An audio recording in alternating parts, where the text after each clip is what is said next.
Ladies and gentlemen, welcome on in to the PSP Podcast, featuring your friendly host, Percussive 173. Let's freaking go! I downed him! Oh, I got it! 508 meters!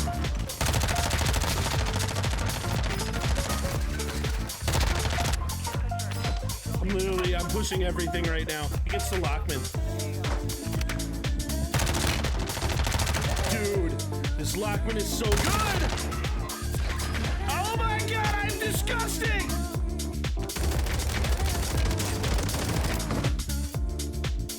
So what do you think about that play, huh? What were your thoughts? Not very smart, man. Not very smart, man. It happens, man. Hey, well, come back. We'll try it again, okay? Very smart, man. It happens.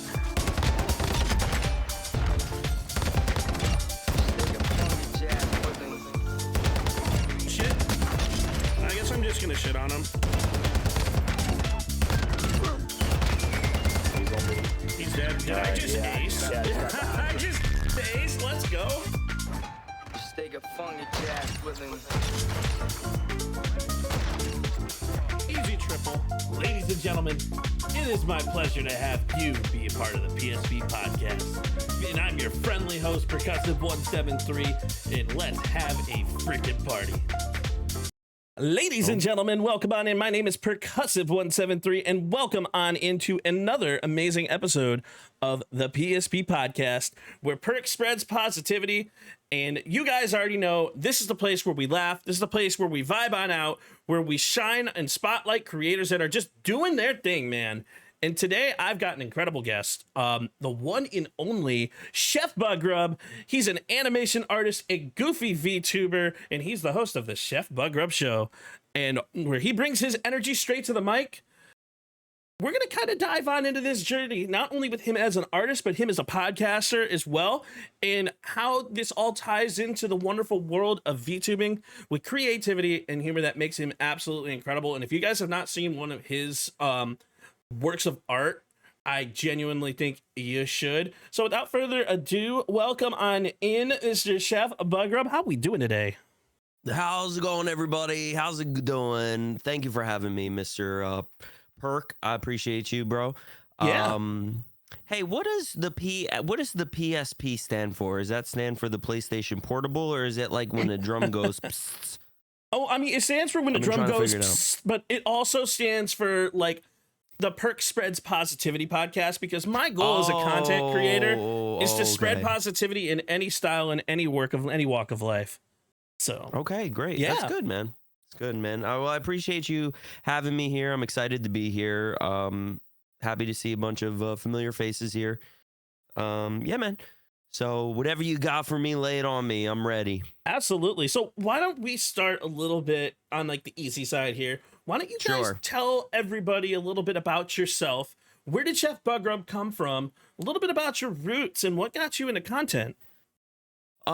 So pretty much, to make a long story short, me and my wife, we went on our honeymoon to Sedona, Arizona.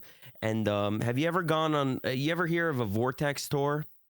A Vortex tour? No, I've not. Yeah, so we took a Vortex tour, and there was a guide, and the guide was it was an elderly woman, and she put these crystals into my hand, and she said that take these crystals and smoke this, and she handed me a pipe, and I smoked ayahuasca that evening, I looked up at the stars, and I saw space and time sort of collide. And then there was then I looked at the man in front of me who was also on the Vortex tour. Let me mention the Vortex tour cost $150. And I looked at him, and I saw this man in this blue shirt with his blonde hair, and he became sort of round and bulbous with these slanty eyes. And I said, that's it. Hold on. And that's how ChefBugGrub was born. You said Vortex tour. Hold on. But there's this mouse. He's looking at me. What's up with this mouse? The mouse? Yeah, the mouse is looking at me. He was a side project. He was a side project. Okay. Actually, none of that is true. So ChefBugGrub started as a political cartoon series. like around 2020, 2021. I had an Instagram page called ChefBugGrub, where pretty much the character of Chef was he was sort of like the kind of guy that was like in the middle of everything, and he was like too stupid to understand everything.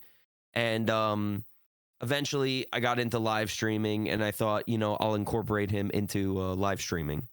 And that's pretty much it for how his introduction came in. As for the mouse, Mousy McCheese, my co-host, he's on the desk right there. He can't be here for the interview, unfortunately.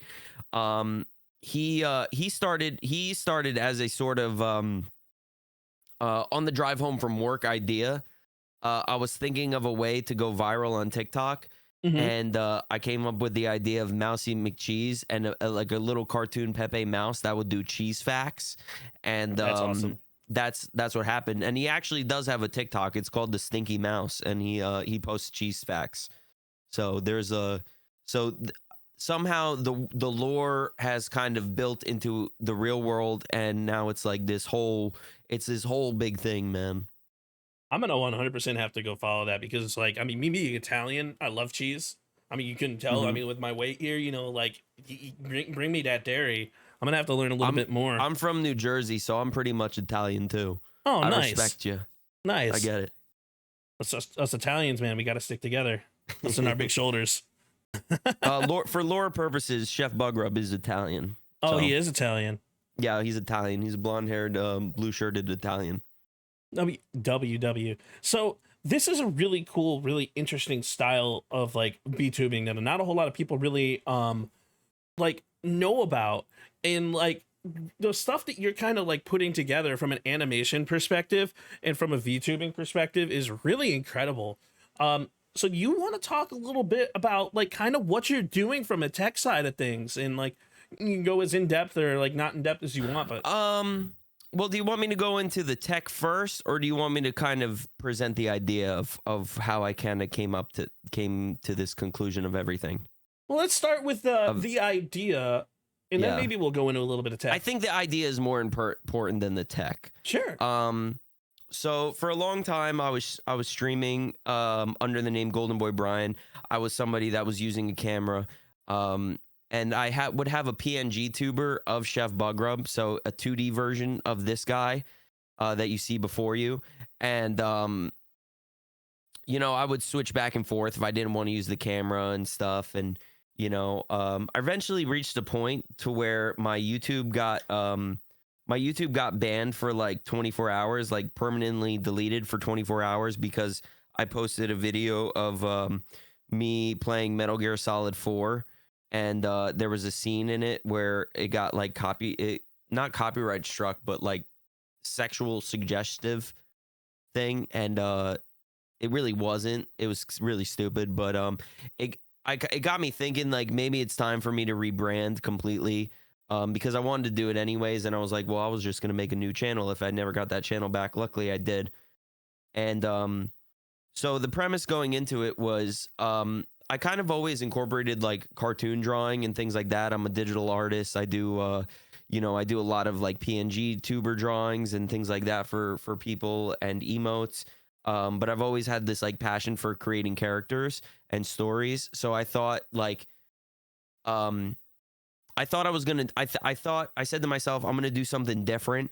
I'm going to create my own world. I'm going to create my own show. I'm going to create like an atmosphere that is different than everything else on the internet, because I think a lot of streamers nowadays, they they just like go live, they play games, and that's it. They may be funny, they may not be funny, but I thought like, I have this platform where I can make anything I want, so why not make something that like I've always wanted to make? And since I was a little kid, I always wanted to be a cartoonist, but I never had the technical skills to like really do that.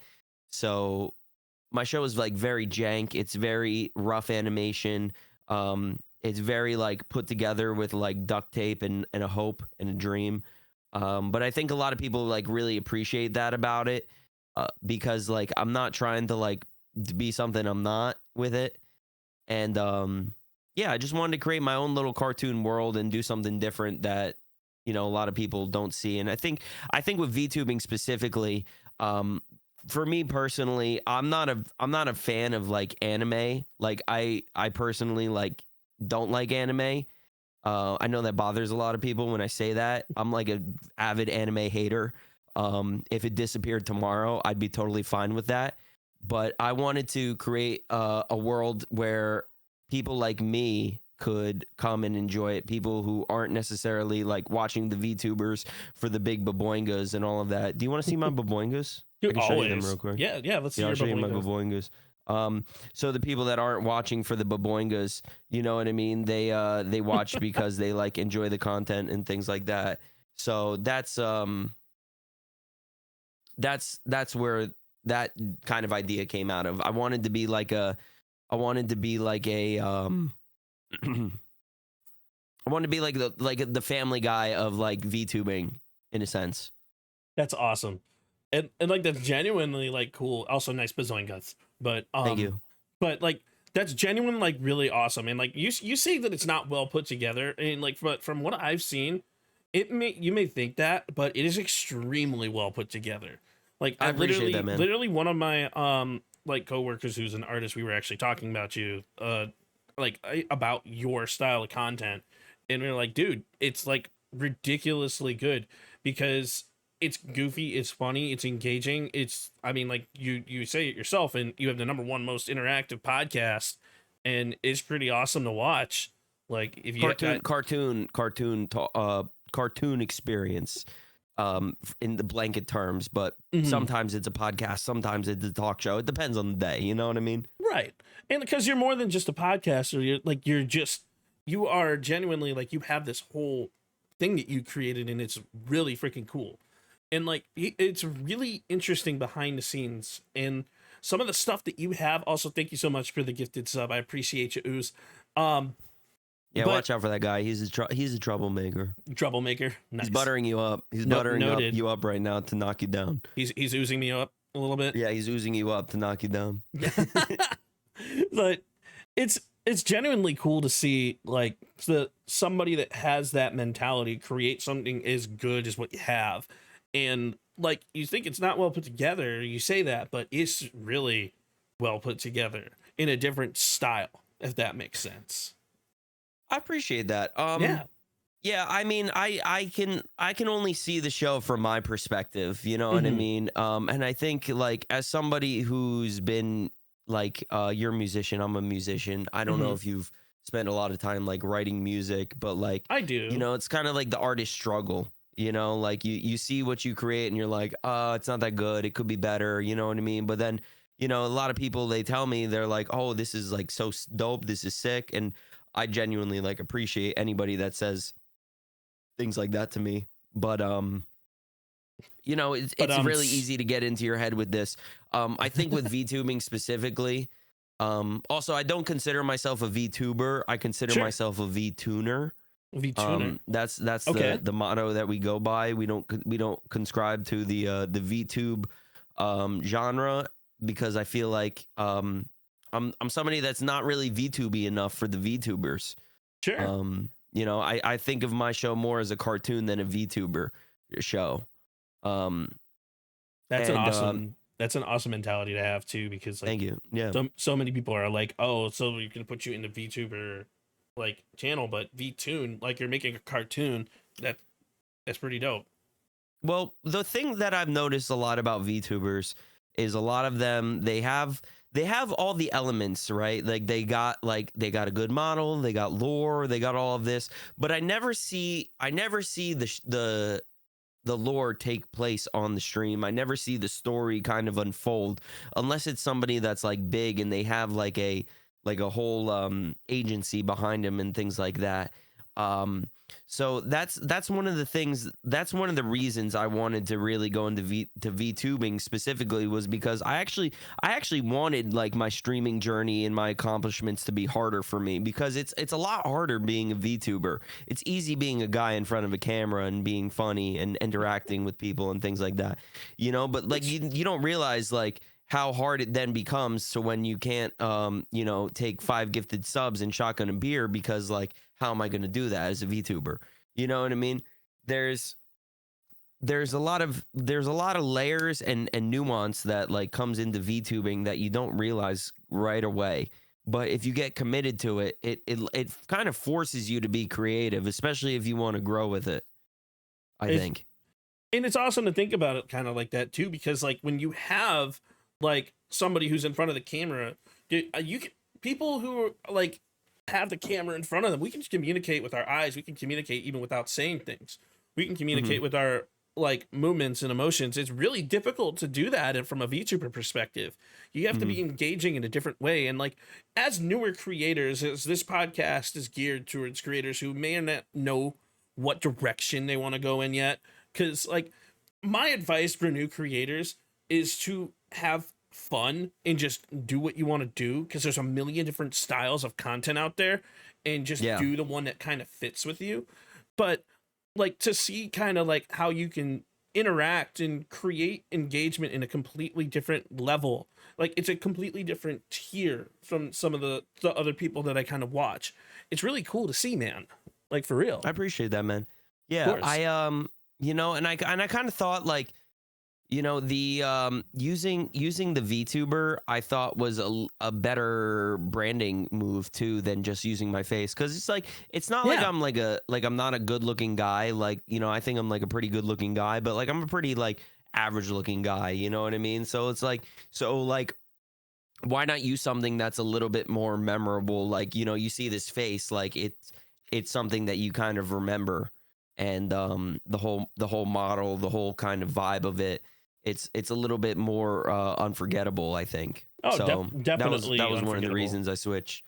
Honestly, like in the style of animation that you use, like it's definitely an unforgettable situation. Like people don't forget me because I'm a fat, goofy 30-year-old. And how many fat, goofy 30-year-olds want to put themselves in front of a camera? Like, well, I'm 30. I'm also 30, so I feel you on that, dude. I'm trying to work on my weight loss. You know what I mean? Dude, I wouldn't say I'm fat, but I am. I own it. 340, but I'm doing everything that I can to try and lose weight. I actually had T Captain X join my podcast, and I've been working on his 9-month challenge. Been doing really well. I've already lost 20 pounds. Yeah. So I want to continue that trend, and like I want to continue trying to get to my goal of 280, so I can go back on the Top Thrill Dragster one more time. You know? Yeah. Hey, I'm praying for you, bro. I hope it works out. Stay consistent with it. You know, it's not easy. I've gone through a lot of weight loss journeys through my life. I only weigh like 220, but like, wait, I thought the animation was like 5 pounds. Yeah, the camera adds 10 pounds to me. Adds 10 pounds. I know I'm looking a little big right now, but it's all right. You know, I've gone through a lot of weight loss transitions through my life, and the one thing I've learned is it's just being consistent and dedicated. Absolutely.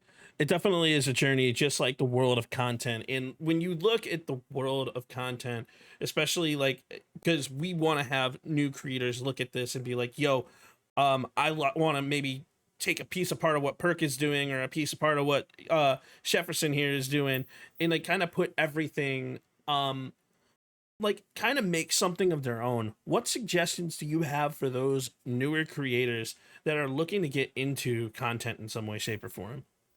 The one thing I always tell everybody is be unique, be creative, and be yourself. You can't expect to grow just being subpar. I think in today's day and age, you have to be extremely genuine with who you are, and I think that means not succumbing to what you what people want you to be. I think that means you have to be you.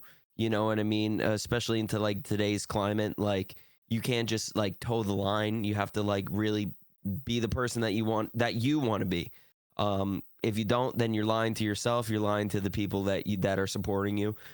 Being creative, I think you have to push the limits on what you can do on your stream. You can't just go live. You can't just game. You have to create something that is you have to bring people on an adventure. You have to bring people give them education. You have to bring them humor. You have to give them something to keep them tuning in.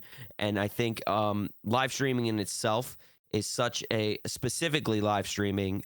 Maybe it's not the case with the other platforms, but live streaming is such a unique thing because it requires people to tune in live. It's a hard thing. It's a really hard thing to get people to watch you doing your things. No matter how good your content is, it's hard to get people to watch you. I definitely agree. It's like in the world of content, it's really interesting because we have these platforms like Kick, like Twitch, like YouTube, and exposure is so difficult. Like it's so hard to be able to find those areas that are going to be able to put yourself out there. My advice to creators is to post everywhere. Post on platforms that you didn't even think would be platforms. For example, Snapchat Spotlight. I have had more followers come from Snapchat Spotlight than I have from TikTok. My TikTok gets suppressed to 100 views. Okay, cool. I'm going to post on YouTube too. That gets capped at like 2,000, 3,000 views a short. Okay, cool. So I'm going to also post to Snapchat. I'm going to also post to Instagram. I'm going to also post to Facebook. Like in the biggest thing that I see with like creators and like to be able to build that exposure is to post everywhere. Like post before you hit the live button, because that content is what's going to get people to see like little bits and pieces of you. And then it's going to also pull that together and pull them into your stream. The big thing I've noticed too is like, you know, the videos that you get from your streams, right? Yes. I worked with a guy right before I kind of really booted up the ChefBugGrub Show. I was working with a guy for a little bit who's like a stream producer, and he gave me some like really solid advice.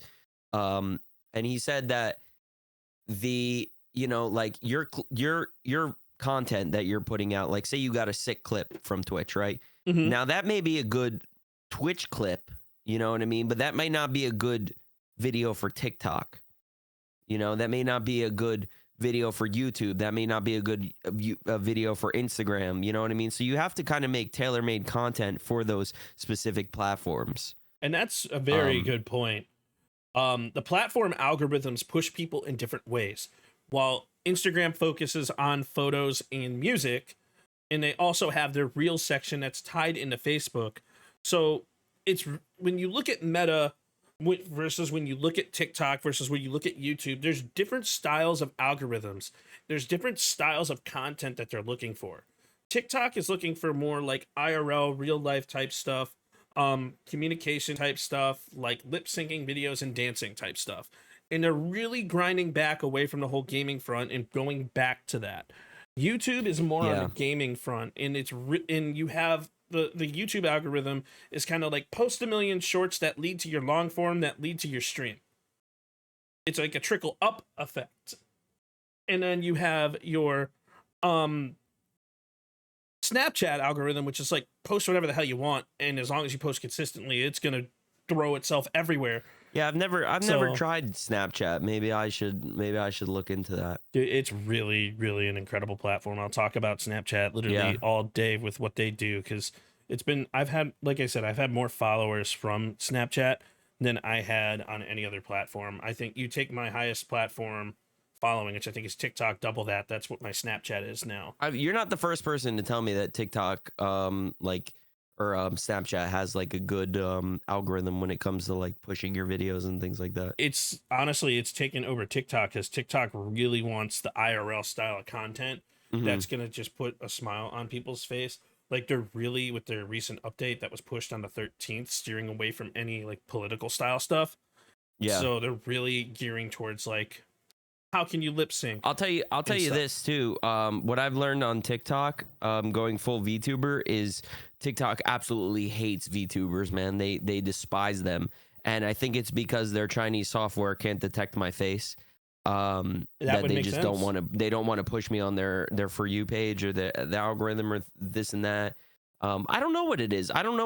Because I've had some streams like pop off like entirely, and then other streams they don't. So I don't know what it is about TikTok that people talk about. And same with YouTube Shorts live. I don't know what they want. I don't know what they want in a YouTube Shorts live. I haven't really focused on the new YouTube stuff yet, and it's really cool to think about. But like understanding the different styles of algorithm is so important as a creator, because like the way I talk about things is like post first, then go live after you have consistent content. Yeah. And once you do that and you have people consistently coming back to your videos, like the biggest mistake that I see creators make is they're like, oh my God, my view got 150,000. Why did this one not? So don't think like that. You want to look at the analytics on like YouTube statistics of like, when did they leave your video?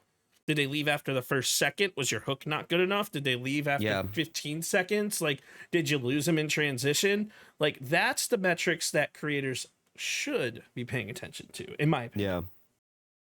But I think, and like specifically with like VTubing, I think it's, I think all of that is like kind of like the difficulty level is like bumped up to like expert, you know what I mean? Because you kind of need to like, it's like I my one buddy, I talk to him a lot. He's, you know, he uses a camera and stuff, and he's like a newer creator. Slim Chungus Gaming, shouts out to him. He's a good dude. He you know, he films like his videos at work and this and that, and like all I can do at work is like kind of look through my stream and find something to like edit down, maybe on CapCut. Like I can't do the same thing that he wants to do. So if I want to make something that is like unique and like sort of a scripted video, like I gotta set the time aside, I gotta record that, I gotta like do it, you know, I gotta make it so it's green screen, I gotta put it, and then I gotta transfer it from the streaming PC over to the gaming PC where I do my editing and stuff. It's a whole process, you know, so it's a little bit more difficult. So I think the thing with VTubing that a lot of people get wrong too, and if I'm going to say that this is the most important thing when it comes to VTubing, this might be like, if you're going to make a clip, this will be the most important thing.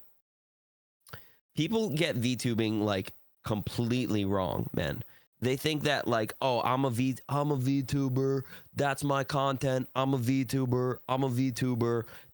Being the VTuber is not your content, man. Okay. You need to get that through your head. Being a VTuber is not your content. You are the content. All right. And you're supplying the content. The VTuber is just the vehicle that you're using to sort of get ahead. You know what I mean? You're using that as your avatar. You're using that to tell the story. You're using that to push forward. And I think the more VTubers kind of learn to understand that, the better their content is going to be. Because I've seen too many people where they just like, you know, they're just like, I'm a VTuber. I'm a VTuber. Oh, I'm a VTuber. Like, dude, I don't care that you're a VTuber, man. Like, entertain me because you're a VTuber, you know? So that was one of the main things that I wanted to push with this endeavor that I went through. And it's a huge point because like you want to make like the whole point of being a content creator is creating the content that's going to be consumable. There's a million different styles of content. And I'll tell you what, one of my best videos ever was literally me staring into a camera, getting closer every minute to Bohemian Rhapsody. It was one of the best. It was one of the best videos that ever got pushed for me. And all I did, like to Bohemian Rhapsody, is just zoom in closer to my eye. That's all I did. And like, there's different styles of content, different ways to consume everything, and like, you just have to find what really works for you. And for me, when it comes to newer creators, like I see too many failed mentality posts. Like I see people posting on Twitter like, I'm a small streamer, right? First off, stop saying small streamer. Stop it. You're already putting yourself in a defeatist mindset. Start looking at yourself in a more positive light with a more positive mentality, and it's going to help you grow. If I wanted to grow, I'd post more consistently and then I would grow, but my goal isn't to grow. I'm very unique in the streaming world where my goal isn't to grow super high. I just want to make people smile and make people laugh every day. That's my goal. And as long as I do that to at least one person, and then my life is happy. So I understand exactly what you're saying. Mm-hmm. But personally, I would disagree. I think that it's important to recognize that you are nobody. I think it's like super important to recognize that like people like you're nobody in this sea of everybody, right? And you need to like push yourself, because if you're just like, I think like, I don't know, man. Like I think positivity is a crutch to kind of deter people from pushing themselves forward. Like, I think that you need to give yourself every single bit of what you have into what it is to like push through. And I don't mean like, I'm not trying to like insult like the positivity thing that you're trying to do. I think that there's a very important place for that. But I think for me personally, I think that if you're not like fighting this like it's a war and you're like, I'm a small streamer and I'm trying to conquer the hill and take over the emperor, then like you're never going to get to where you want to be. And I think it's very important too, before like that's taken out of context, to like say like you need to determine what that is that you want to do, right? So like my goal is never to be like a famous person or anything like that. My goal is to just support my family, have fun, have a creative endeavor. You know what I mean? Ultimately, I'd like to do this full time to where I can support my family full time doing this. But if it never happens, it never happens. But I'm not going to go down saying like, you know, without fighting for it. You know what I mean? And that's W advice, honestly. Like you're right. But I think ultimately what you and I are saying in two different sides of the spectrum here is exactly the same thing. I'm the kind of person like this. If you tell me that my shit's bad and like I'm gonna try to fix it, right? For sure. Where then there's people that are like, well, this guy said that my shit's bad. Well, I think it's okay. And I'm not that person. I'm not that person that's just gonna be like, accept it. You know what I mean? I'm like, well, I'm going to prove you wrong. I'm going to prove you wrong that I can make my shit better. And I'm sorry, am I not allowed to curse on this? No, you can curse. You can say whatever the fuck you want. So, you know, like I'm not going to be the person, like I want to prove people wrong. And that's kind of always been my goal with this live streaming stuff, is to like not only prove my haters wrong per se, but to prove my past self. Like when I was 16, man, I wanted to be a streamer. I'm 30 now. I wanted to be a streamer. I was like streaming. I was playing PUBG and stuff like that. I always wanted to do it. Was never able to really do it because of living with my parents and being loud and stuff. And now that I live on my own, you know, I want to prove to like, now it's more of a personal mission where like, I want to put my all into this and give it everything. And, you know, more for my daughter than for me, because like, I want her to know that like I gave every single bit of myself to something creative and to pushing myself and in hopes that it became something, you know what I mean? And hopefully that instills something in her. That's definitely admirable.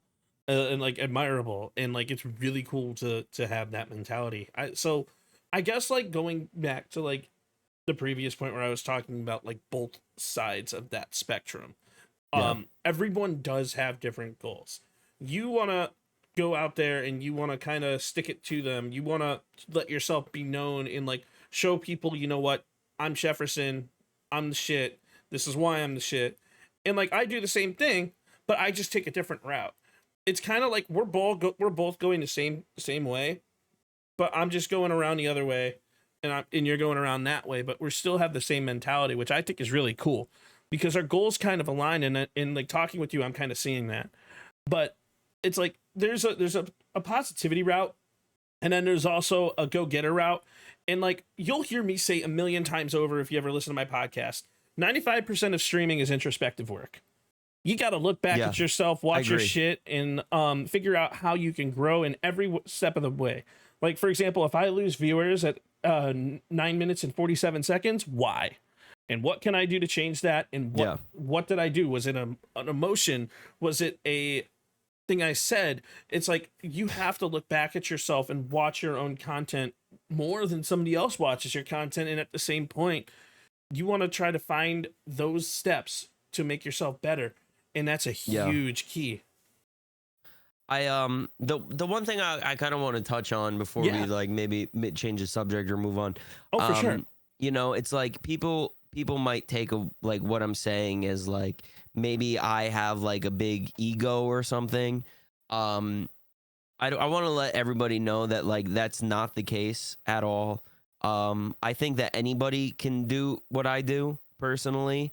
I think it just requires a bit of self determination and things like that, and just kind of pushing yourself creatively. I think what I do isn't really anything impressive in terms of the technical side, and maybe we could talk about the technical side, but like what I do is honestly very easy and anybody could do it. It's just a matter of like, I have no problem talking about like how my stuff works, because I think that no matter what, even if people learned how to do the show exactly how I do the show, then they still won't be able to do the show like me, because I'm my own person, and everybody's their own person, and they have their own. Everybody has their own way of entertainment and gathering a community, which then that's one of the things I really do appreciate about live streaming. I couldn't agree more with you, man. Like everybody's got a different way of bringing communities in engaging with their community. For example, me, it's Call of Duty. But then again, it's also me in like this podcast, but it's a different style of engagement. And like, yeah, I was gonna say Ty Daddy Dangles. That made me laugh in the middle of what you were saying. It's like, God damn it. That's one of my mods. That's awesome. He's one of my. He's actually that's actually my best friend right there. Oh hell yeah. Real life best friend. Yeah. But yeah, so it's like, oh, go ahead. He's I just want to say he's one person that is constantly in my corner, and I really appreciate that. He's always texting me and talking to me about the show, and not really any of my friends actually do that, and he's one person that really supports the show and does all of that. So I really appreciate it. And that's always great to have those type of people in your corner. And like another huge aspect that comes from streaming over time, like the more you grow, the more you branch yourself out, and the more you network, you're gonna find more of those people to get in your corner. And that's you have to like find those people, hold on to those people, and like love those people. That's my opinion. But like it's so important to have that type of stuff. So we want to kind of change the gear over to tech, right? So me being a tech nerd, I run a 3 PC setup, right? If I could go into like the total organizational overhaul of that, but it's not really important. So in order to run a dual PC setup, or just like even a single PC setup, you gotta be able to do your own research as to what software is going to work for what you're doing. So for example, the software that I'm going to use is not going to be the same software that he's over there, that Chef's going to use. Like I use Meld Studio. I also use OBS, but I also use them both at the same time. But today I'm using OBS because that's just how I have my podcast set up. And like the different styles of software that you use based on what you're trying to accomplish is what you need to research. And one thing that I love talking about in the streaming world is nothing in the streaming world is ever written out. Yeah. You have to figure out how to write it out yourself. If it was, then everybody would be doing the same thing. You can find YouTube videos on how to set up OBS, but you're not going to use the same OBS the same way. So what do you do that makes your tech stand out? So my show is an amalgamation of a lot of different things. So pretty much, if I zoom out, is that going to be all right? Are we going to see it all? Oh, go for it. Yeah. No, you're full screen. So my show is a mixture of a lot of different things. So I build all my scenes in OBS. So backgrounds first off, I make in I use Filmora for all my editing. Personally, it's just an easy program, lets me do a lot of the stuff that I want to do. And then everything else is just individual props, right? So the like the desk is an individual prop, you know what I mean? The like the show there, these are all individual things that I've kind of set up here. The phone is an individual thing. The couch is an individual thing. So I've built my whole scene into OBS first of all, and then let me see if this is working here. So same deal. So we'll start with the easy stuff first. So we'll go to Mousy McCheese. Hey, how's it going, everybody? It's me, Mousy McCheese. So the way that I work is I use I work in a program called VTuber Mini, and I'm just a PNG tuber that has a mouth open and a mouth closed, and that's pretty much it. And pretty much all of the characters that talk on the show work that way. Oh shit, wrong scene. I'm sorry. Jefferson through the times. Jefferson. Oh, wrong scene. Hold on. Wait, hold on. Where are we going? All right, we're in the hot tub. We're in a hot tub. That's fine. All right, this is my podcast. ChefBugGrub hot tub scene. The hot tub scene. W. All right, sorry. No, you're good. You're good. Sorry, I'm gonna have to switch the thing to hot tubs and bikinis. You know. Yeah, I don't know why my hot tub was like that, but so I use VTuber Mini for pretty much a lot of the stuff. The podcast here. Hold on. Let me see. Let me make sure this works. Yep, there's Jefferson through the times. Okay, so I know his head's really big, right? So it's all a background kind of thing. Everything behind me is a background. So Ivan specifically is a program that works off of Twitch chat. A lot of people are like, how does Ivan work? Ivan works off Twitch chat. He is a program called VTS Pog. He's a VTuber pet program. So pretty much he works on as a command on Twitch chat. I'm trying to get the developer to get him to work on Kick. He's kind of kicking his feet on that one. And then the VTuber, then the people I'm interviewing. So we have Mousy here. He's huge, but we'll pull up like Annie Oakley here. Right. So Annie Oakley is a VTuber Mini person. So this is how I kind of go back and forth. You'll never see ChefBugGrub and the the flat cartoon character talking on the same scene. The reason for that is because it's I can't separate the audio personally. But I'm sure there's a way I could do that. You know what I mean? So that's kind of how that works with those characters. A lot of people who go into these types of things, a lot of people, also, we're going to talk to Mousy here for a second, but you want to talk to Mousy? Well, no, we can talk to you too. But, hey, how's it going? It's good to see you, Progressive. I'm so happy I'm so happy that you invited me in for a podcast. Is this your first podcast, Mousy? Behind the host. No, it's not my first. I've been on Joe Rogan a couple of times and Tim Dillon a couple of other times. We talked about the sacrificing of people and things like that. But it's been pretty good. I'm happy to be here to talk about tech. Nice change of pace. Yeah, it's really cool to talk about tech, and like you're talking to an audio nerd in regards to separating different styles of audio. So when I run my tech, I have one of the most advanced audio conglomerations that you'll ever see, all going through this wavelength microphone here. And when I do Call of Duty, Whoa. I actually separate my microphone.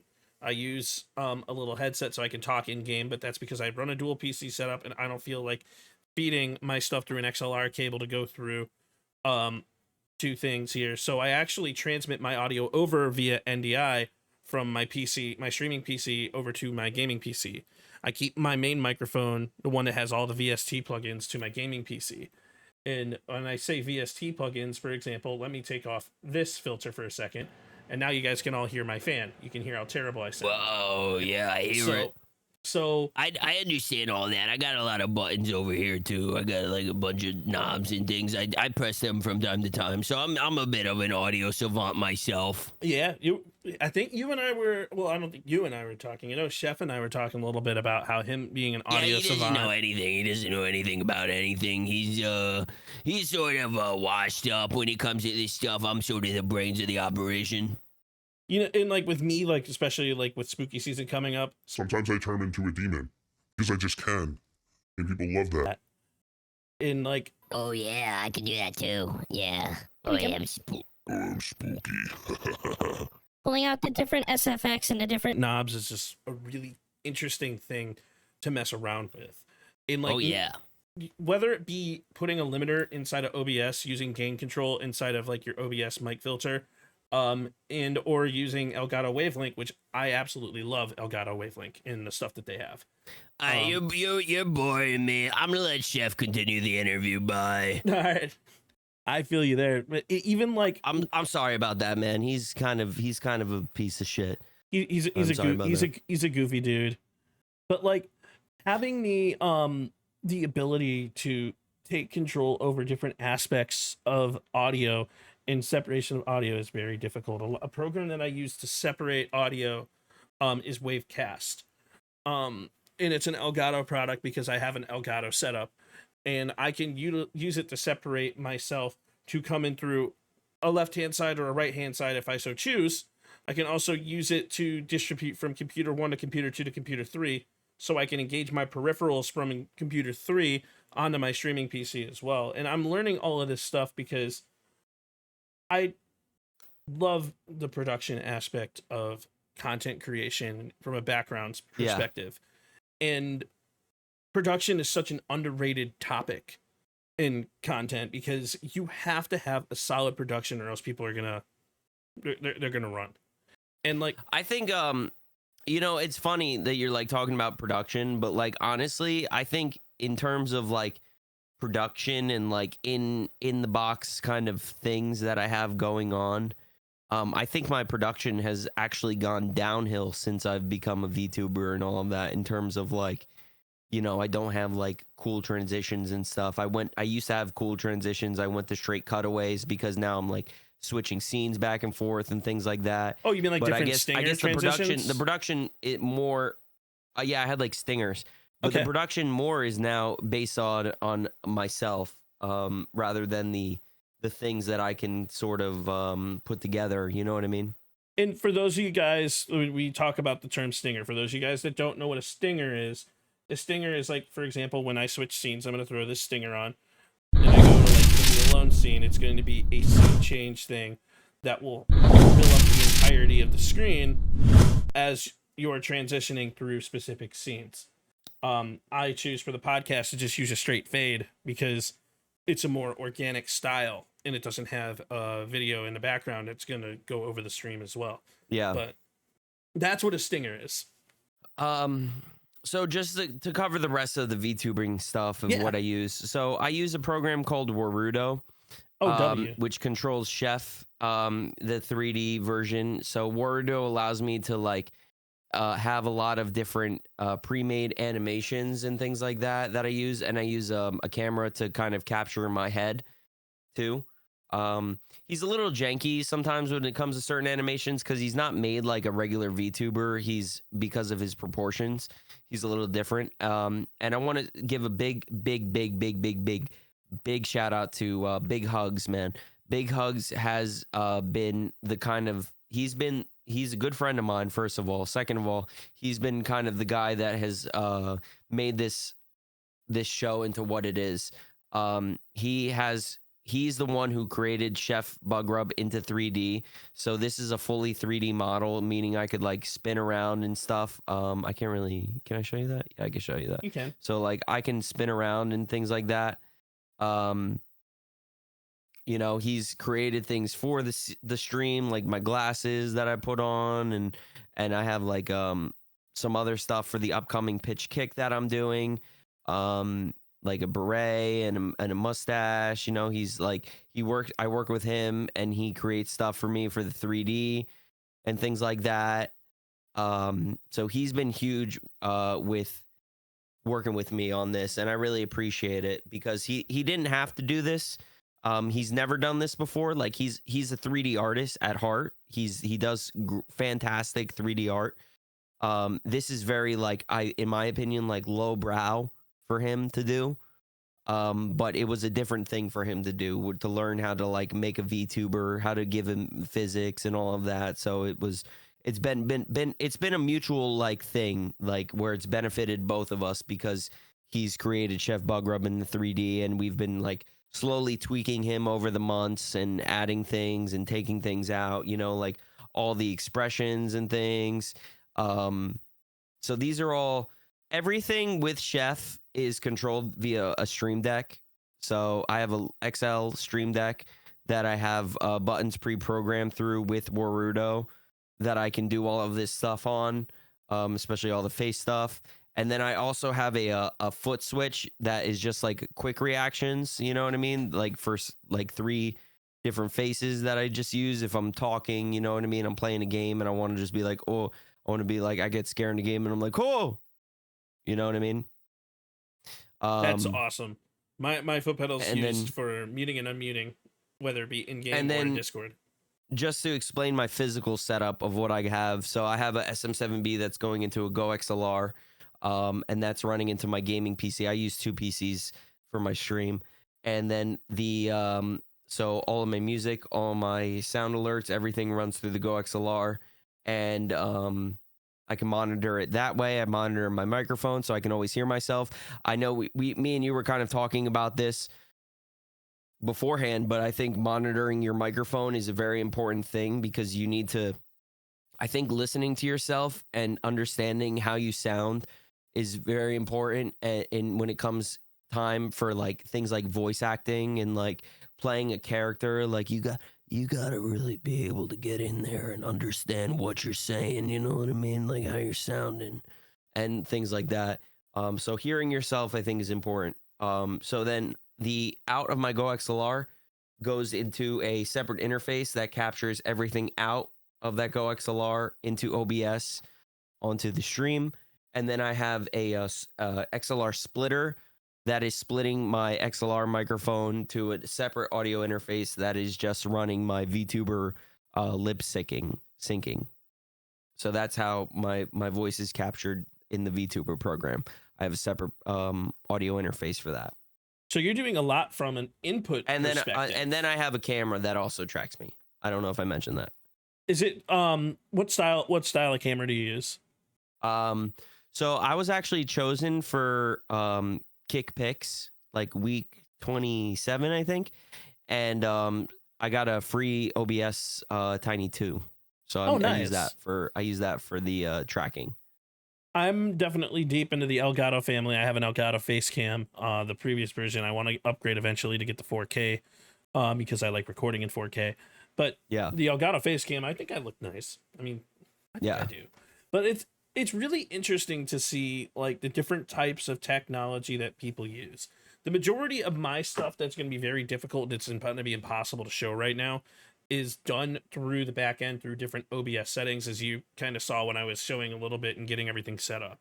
Like I'll do embedded scenes inside of scenes, and it's a way that I found out for stability to be a really cool thing. So let's say like I make a mistake and I move you, I could switch back to that secondary scene too, so I don't actually lose production, which I've actually done twice now, being stupid, but you guys didn't see that. It actually looks flawless and smooth.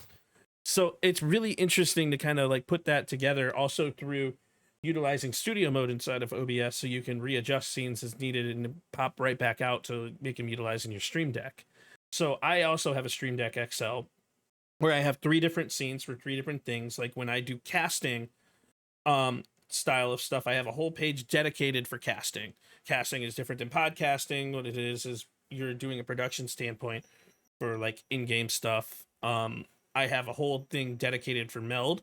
I also have a whole thing dedicated for OBS.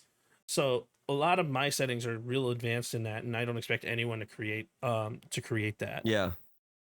But, most, and then I have like things too that, so I will so like I'm an amateur cartoon artist, I would say. I can make very rough animations. I can make stuff kind of work, right? So I have things that like I have, like I showed you before, like I have the worms guy. It's kind of messed up when you're zoomed in like this, but here, I'll do this. You know what I mean? Like the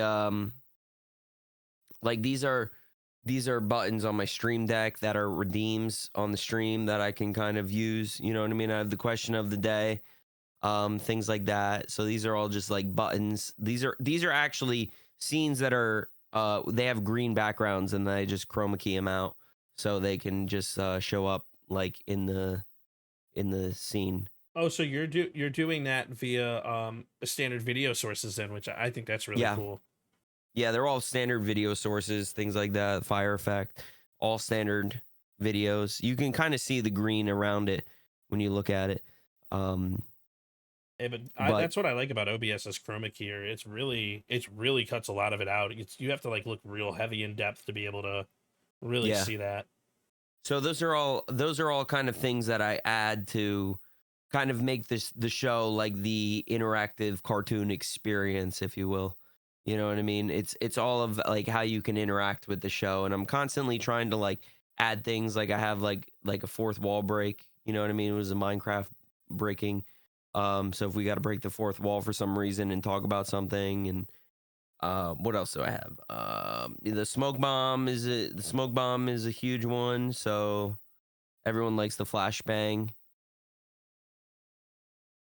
You know? Oh, that's awesome. So I have that, and then it like kind of statics out all that. Actual smoke. I use this a lot for like transitions, because sometimes when, say, I'm in a scene, right? So let me show you for like specifics, right? Mm-hmm. So when I'm starting the thing, right? Like say I'm doing this show. This was my last pitch kick. This was Jefferson Through the Times, an interactive cartoon podcast where we interviewed people throughout time and history. So like if we were to go into the Sty Guy scene, right? So this is the Sty Guy scene, and I wanted to come back and I wanted to say I wanted to get the VTuber up, right? If I hit him up, there's a chance that they might not. You see how he just changed like that? Yeah.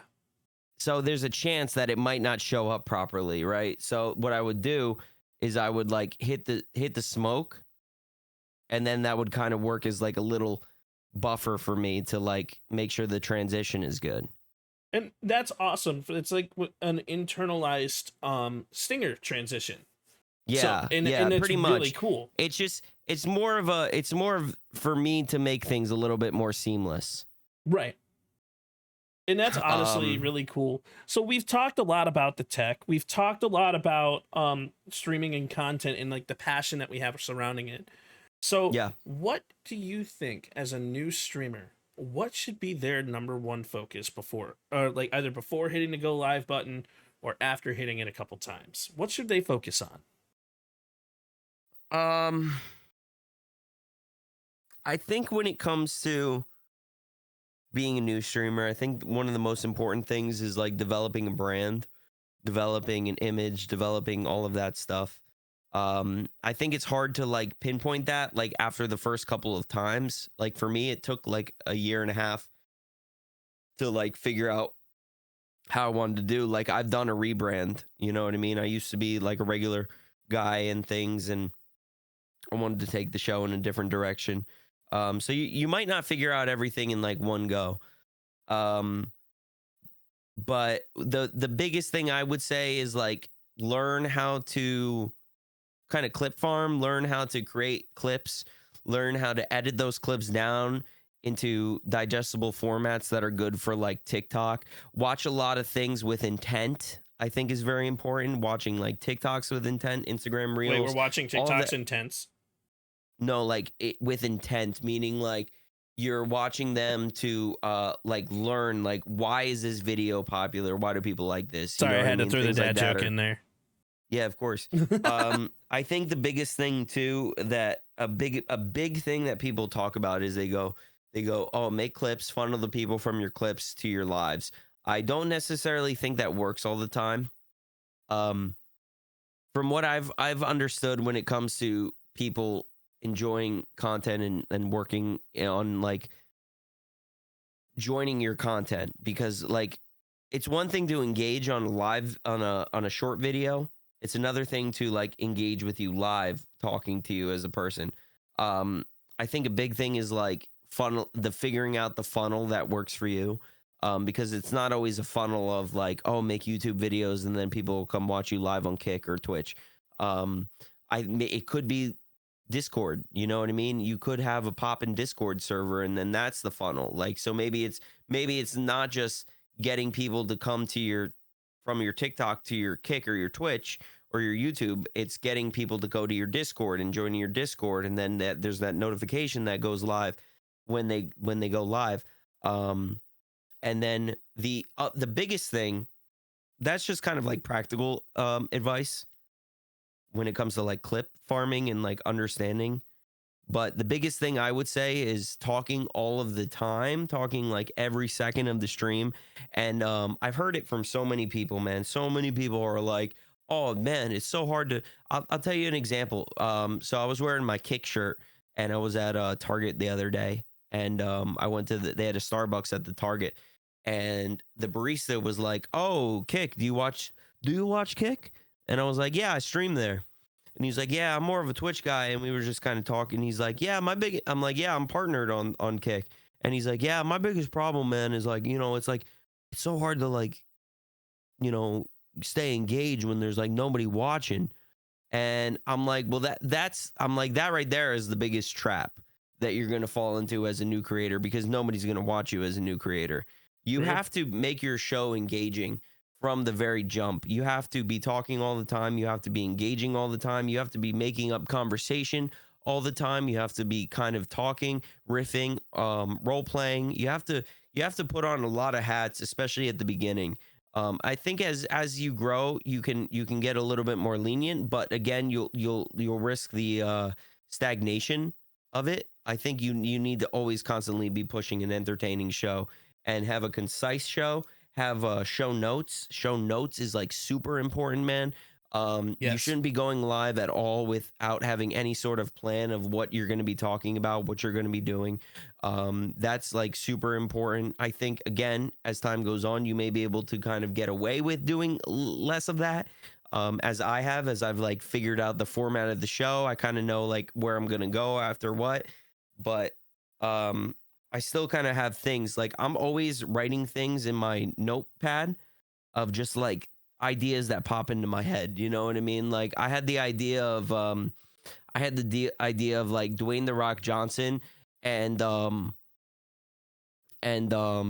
Cena going out to brunch. I wrote that in my notepad.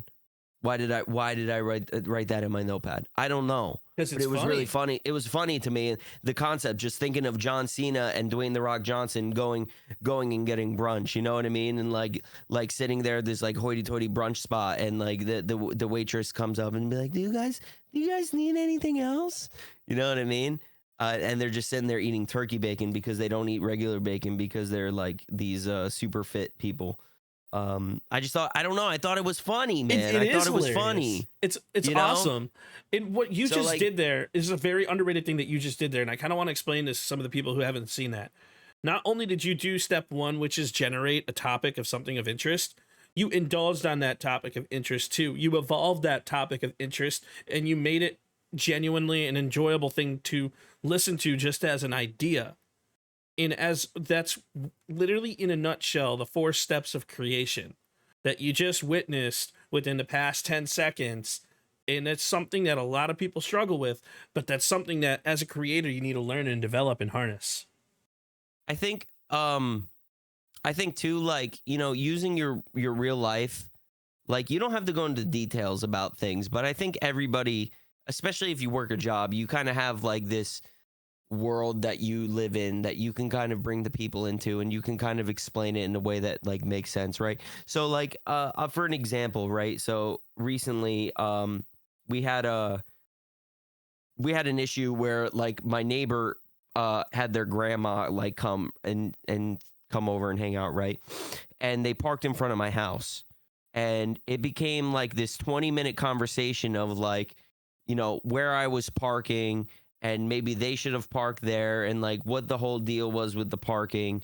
And, you know, like, am I the asshole for thinking that like I deserve to park in front of my house? You know what I mean? And all of that. And that became like a whole 20-minute conversation. And then it indulged more into like, oh, well, the cops came 2 days earlier and they were parked in front of my house. So that was 2 days in a row that I lost parking in front of my house. You know what I mean? So there's a lot of things in like people's lives that like You know, it doesn't necessarily have to be like, oh, I'm talking shit about this person or whatever, but like you can use that for comedic effect. That's what comedians do, man. They get these interactions and they like think about them and they add them to the story in a sense, you know? Well, 100%, because like you touch on that too, because like what comedians do is they indulge on a point, and then when they find that hook, they exploit that hook. And as content creators, even in our own content as an individual basis, we have to find that hook, exploit that hook, and evolve that hook to keep people hooked. And it's really interesting to think about in some of the stories that you were just telling there. And as a newer budding content creator, our goal is to create engaging content, whatever that content is. And you talk about the zero viewer aspect, or speaking to no viewers. But learning how to have a conversation with yourself is going to bring more people in. It's going to make things more inviting. It's going to make things more awesome, especially as a newer content creator. And the longer you do that, the more people will come in and hang out. Yeah, and I think that comes a lot back to the list, like scrolling with intent kind of thing that I was saying about like watching people. But like a comedian like I used to watch a lot, right, was the Chris D'Elia. I used to listen to the Chris D'Elia podcast like all the time. Congratulations pod. And, you know, it's just him talking. And I think understanding that, treating it more like a podcast, less like a live stream, I think is like really important. Man, oh dude, there was something I wanted to say and I totally forgot what it was, man. I was going to say, I have that effect on people, and I am so sorry. But fuck, man. It was really good. It'll come back. It always does. Because also on the on the note-taking concept too, I use the notes on my phone. If I think of something funny, I'm going to write it down. If I think of something awesome that I want to do in COD, I write it down. If I think of something awesome that I want to do in like any type of video game, because I'm more of a gamer, but I evolved into a podcaster. Like I'll listen to people talk like day in the life things. Like I'm going to a coffee shop, and then I had somebody get mad about like the hornets that were in their house, and someone was like, well, why don't you just do the gasoline trick? And he's like, well, why did that gasoline spills on me and the sun lights me on fire? Gasoline trick. Yeah, well, where you take like gasoline and you throw it in like a bucket and then you put it over the hornet's nest so you light it on fire and you accidentally burn your house down. Well, I mean, that's one way to do it, but the smell of gasoline will literally capture them if you put it over the hornet's nest, and then they'll just die into the gasoline from the but anyways, we're not talking about killing things.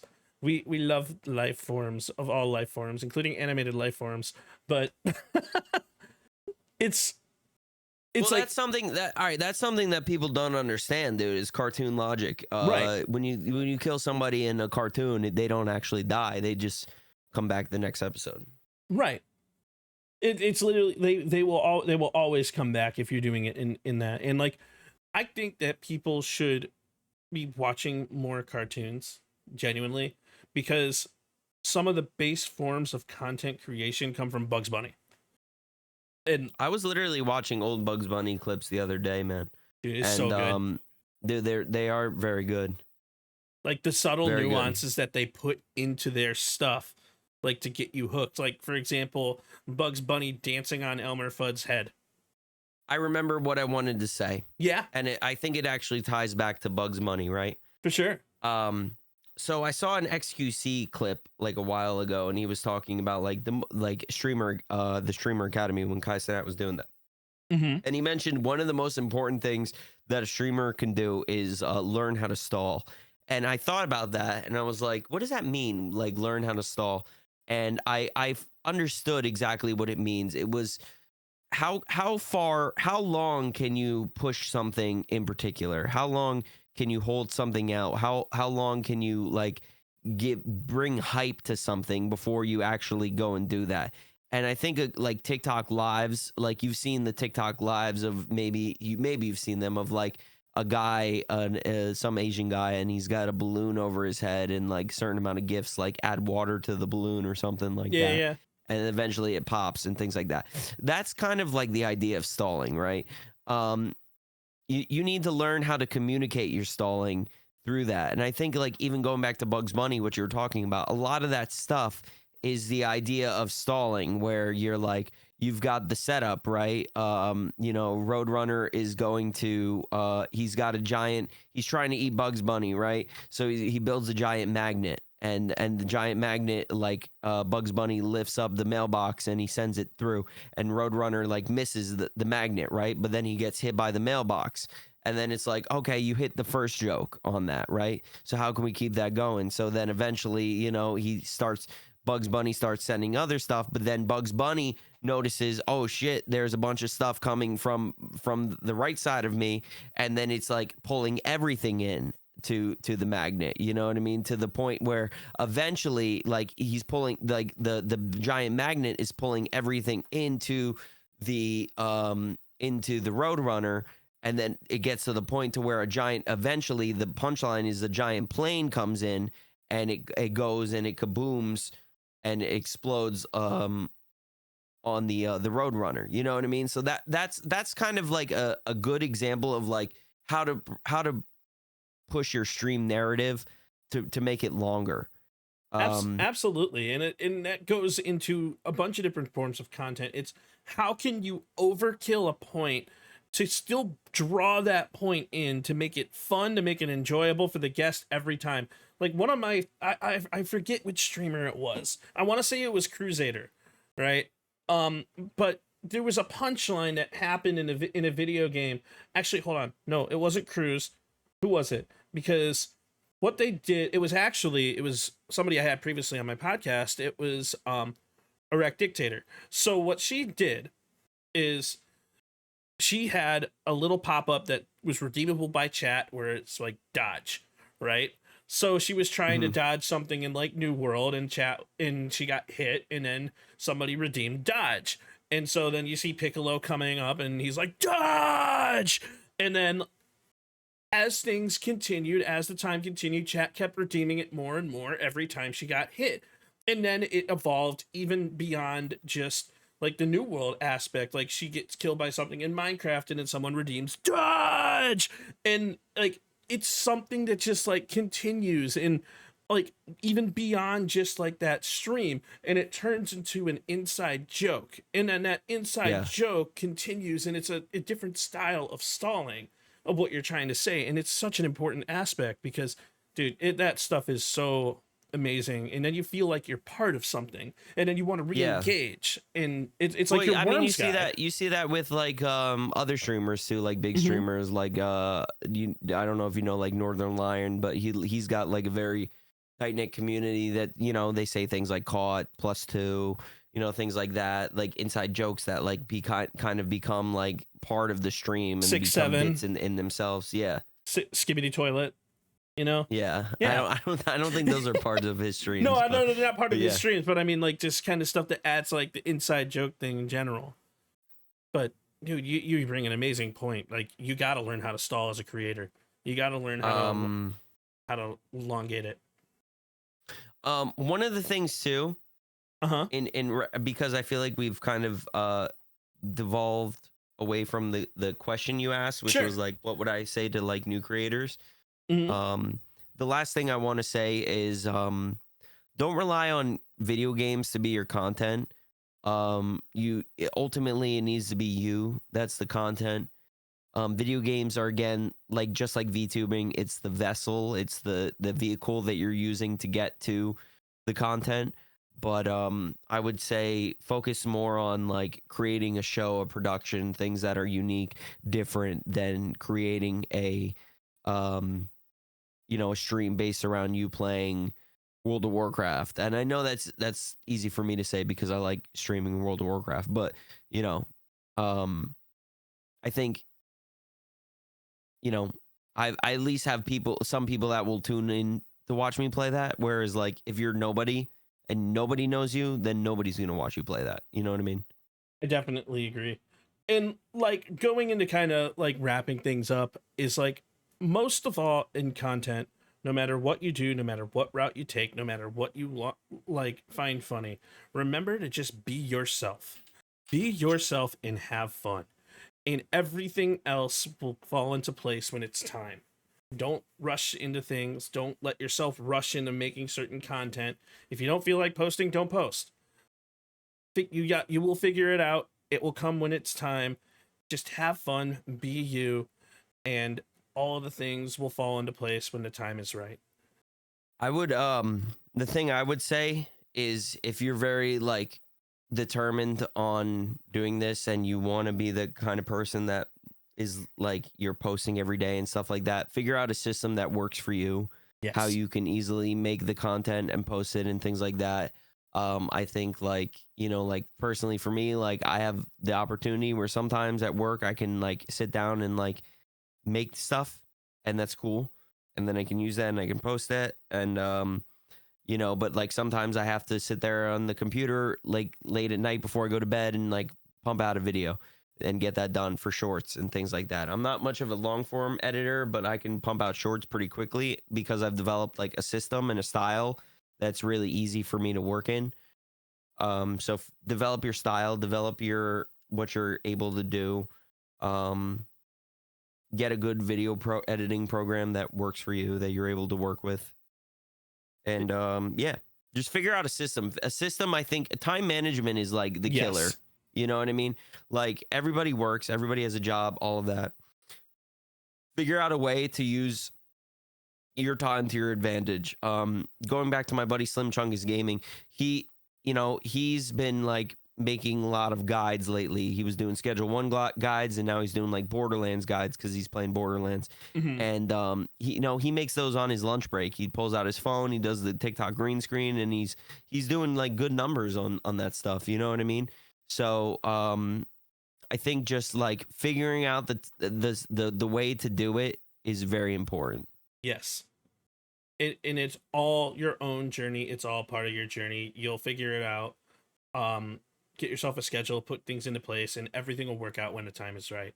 But ladies and gentlemen, thank you all so much for tuning into this episode today of the PSP Podcast. And a huge shout out today to ChefBugGrub for coming on through, sharing his streaming journey, dropping some laughs, talking about technology, talking about like all the amazing things in regards to just being a content creator.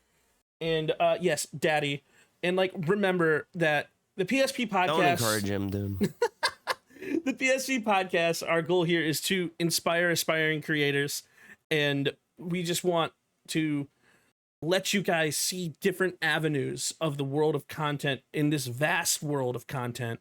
And I'm your host, Percussive173. If you guys are not following ChefBugGrub, go click on his link in your title and go check out his content, and definitely go check out his pitch kick. And keep smiling, keep creating, keep spreading positivity, and everybody, I will catch you next time.